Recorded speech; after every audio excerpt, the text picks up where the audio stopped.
Okay, good morning. So, matagal-tagal na rin ako hindi nakapag-video dito sa baba. Pero okay makita nyo. Wala na akong tanim dyan. Kasi nga, pinepeste. So, ang pinakatanim ko na lang ngayon dito ay mga basil. So, itong mga basil na to, dati ganito lang yan kataas. Dito lang yan. Yan sa baba. Yan, dyan lang siya sa kababa. Ngayon, more than, siguro mga isang ruler or mga 8 inch na yung itinangkad niya. Pero yung ibang kasabayan nila, hindi man masyadong lumaki, pero stable sila. So yung location niya, ito. Yan, oh. Diba? Wala talagang direct na araw. Siguro dito, mga 2 hours or 1 hour, kahit papano nahagip. Pero ito kasi nakataas sila eh. Mostly yung araw nandito lang eh. Ginagawa kasing ito, parking area paminsan-minsan. So, ginawa ko na silang stable dyan. Tapos ayan, bottom watering lang, nilalagyan ko lang ng tubig yan, yung plastic na yan. Tapos yun, sisip-sipin na lang nila yung tubig. So itong mga ganito kalaki, binibenta ko to, yung mga ganyan kataas na mga 50. So itong iba siguro mga 30 or 20. Kasi yan, kung mapansin nyo, ayan, may mga tawag dito, leaf miner pa rin naman, pero hindi naman sa yung sobrang dami. Ito sobrang taas na nito. Taas na. Nauna kasi ito eh, ito yung recent batch.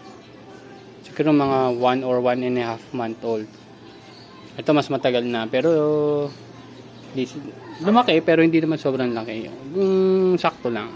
So may ito, mga sweet basil to. Ito naman yung mga Thai basil natin. So ayan, kung kailangan ko man ng bagong tanim sa taas, pwede akong kumuha dito. At saka mas maganda yung tubo nila dito eh. So ito naman, sinubukan ko lang. Tumubo naman siya, pero siguro hindi masyado magaganda yung seedling ko dati. Kaya medyo nakayuko sila. Pero goods naman yan, dinidiligan ko pa rin yan. Tapos ito yung colitis or yung amaranth natin. Yan. So, 8 yung tinanim ko. Yung iba, hindi na masyadong lumaki. Siguro nag-compete na rin sila sa nutrients. At yung iba, may mga langgam kasi. So, ngayon, kaya may gunting ako. Mag-harvest ako nito. Tapos, ayun, panggulay. Yan. Ito kasi, siguro nagganyan sila. Kasi nung nagdilig ako, tinamaan sila ng hose. So, yun. Nagmamadali kasi ako nun eh. Pero dapat ingat-ingat lang din sa pagdidilig para hindi sila masyadong tamaan ng tubig. Siyempre pag nabibigatan sila, yan, medyo nagiging tabingi sila. Tapos since nandito naman yung araw, kaya medyo ganyan yung tubo nila. Yan. So kuha lang ako dito ng konting talbos. Panghalo lang sa gulay.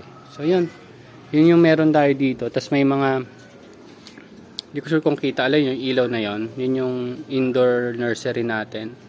So may mga lemon basil ako. So ayusin ko lang. Tapos lagay din tayong lemon basil. Siguro sa kahit saan dyan. Basta lalagay akong lemon basil dyan. Okay. So yun lang naman update natin dito sa baba. Wala masyadong kakaiba. Pero susunod magkakaroon tayo dyan siguro. Kung makapagpatubo ako nung mint tsaka chive, so susubukan din natin yon na actually nandun na sa indoor nursery natin yung mga yon, or baka nandun sa incubation yung mga nakatakip. So ayan, so yan, thank you very much. Harvest lang ako. Bye bye.